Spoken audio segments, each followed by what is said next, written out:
हरे कृष्ण, राधे राधे। आज हम इस वीडियो के माध्यम से रमा एकादशी व्रत कथा का श्रवण करेंगे। आप सबसे छोटा सा अनुरोध है, आपको ये कथा अच्छी लगे तो लाइक करना ना भूलें। कार्तिक का महीना भगवान विष्णु को समर्पित है। भगवान विष्णु इस समय शयन कर रहे होते हैं और कार्तिक शुक्ल एकादशी को वे 4 मास बाद जागते हैं। लेकिन कृष्ण पक्ष में जितने भी त्योहार आते हैं उनका संबंध किसी न किसी तरह से माता लक्ष्मी से भी होता है। दिवाली पर तो विशेष रूप से लक्ष्मी पूजन किया जाता है, इसलिए लक्ष्मी माता की आराधना कार्तिक कृष्ण एकादशी से उनके उपवास से आरंभ होती है। माता लक्ष्मी का एक अन्य नाम रमा भी होता है, इसलिए इस एकादशी को रमा एकादशी भी कहा जाता है। पौराणिक ग्रंथों के अनुसार जब युधिष्ठिर ने भगवान श्री कृष्ण से कार्तिक मास के कृष्ण एकादशी के बारे में पूछा था तो भगवान ने उन्हें बताया कि इस एकादशी को रमा एकादशी कहा जाता है। इसका व्रत करने से जीवन में सुख समृद्धि और अंत में वैकुंठ की प्राप्ति होती है। रमा एकादशी व्रत कथा। धर्मराज युधिष्ठिर कहने लगे, हे भगवान, कार्तिक कृष्ण एकादशी का नाम क्या है? इसकी विधि क्या है? इसे करने से क्या फल मिलता है? आप मुझे विस्तार पूर्वक बताइए। भगवान श्री कृष्ण बोले, कार्तिक कृष्ण पक्ष की एकादशी का नाम रमा है। यह बड़े बड़े पापों का नाश करने वाली है। इसका महात्म्य मैं तुमसे कहता हूँ, ध्यानपूर्वक सुनो। हे राजन, प्राचीन काल में मुचुकुंद नामक एक राजा था। उसकी इंद्र के साथ मित्रता थी और साथ ही यम, कुबेर, वरुण और विभीषण भी उनके मित्र थे। यह राजा बड़ा धर्मात्मा, विष्णु भक्त और न्याय के साथ राज करता था। उस राजा की एक कन्या थी जिसका नाम चंद्रभागा था। उस कन्या का विवाह चंद्रसेन के पुत्र शोभन के साथ हुआ था। एक समय वह शोभन ससुराल आया। उन्हीं दिनों जल्दी ही पुण्यदायिनी एकादशी रमा भी आने वाली थी। जब व्रत का दिन समीप आया तो चंद्रभागा के मन में अत्यंत सोच उत्पन्न हुआ कि मेरे पति अत्यंत दुर्बल हैं और मेरे पिता की आज्ञा अति कठोर है। दशमी को राजा ने ढोल बजाकर सारे राज्य में घोषणा करवा दी कि एकादशी को भोजन नहीं करना चाहिए। ढोल की घोषणा सुनते ही शोभन को अत्यंत चिंता हुई और अपनी पत्नी से कहा, हे प्रिय, अब क्या करना चाहिए? मैं किसी प्रकार भी भूख सहन नहीं कर सकूंगा। ऐसा उपाय बताओ जिससे मेरे प्राण बच सके, अन्यथा मेरे प्राण अवश्य ही चले जाएंगे। चंद्रभागा कहने लगी, हे स्वामी, मेरे पिता के राज में एकादशी के दिन कोई भी भोजन नहीं करता है। हाथी, घोड़ा, ऊंट, बिल्ली, गौ आदि भी तृण, अन्न, जल आदि ग्रहण नहीं कर सकते।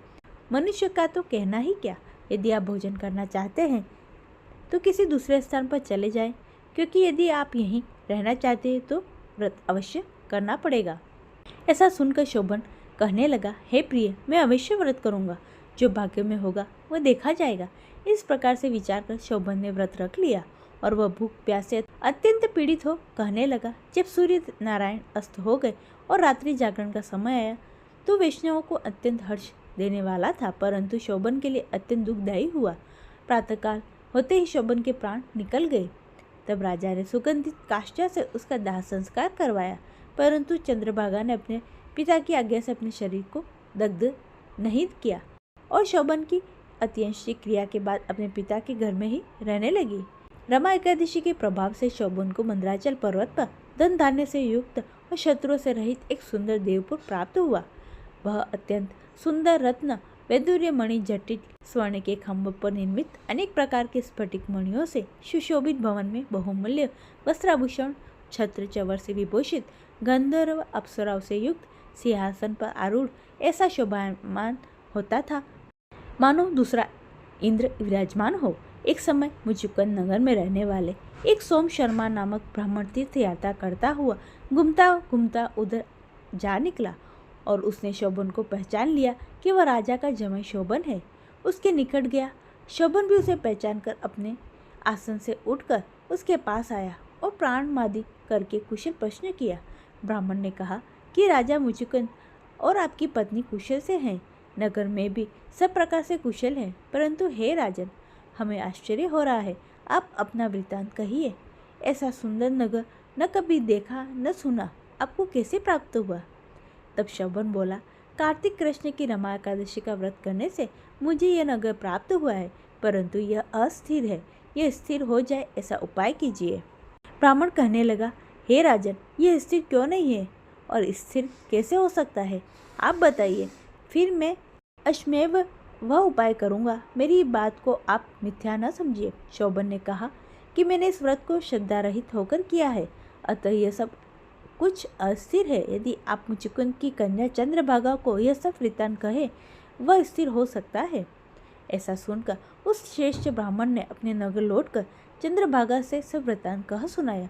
ब्राह्मण के वचन सुनकर चंद्रभागा बड़ी प्रसन्नता से ब्राह्मण से कहने लगी, हे ब्राह्मण, यह सब बातें आपने प्रत्यक्ष देखी है या स्वप्न में बातें कर रहे हैं? ब्राह्मण कहने लगा, हे पुत्री, मैंने महावन में तुम्हारे पति को प्रत्यक्ष देखा है, साथ ही किसी से विजय न हो ऐसा देवताओं के नगर के समान उसका नगर भी देखा है।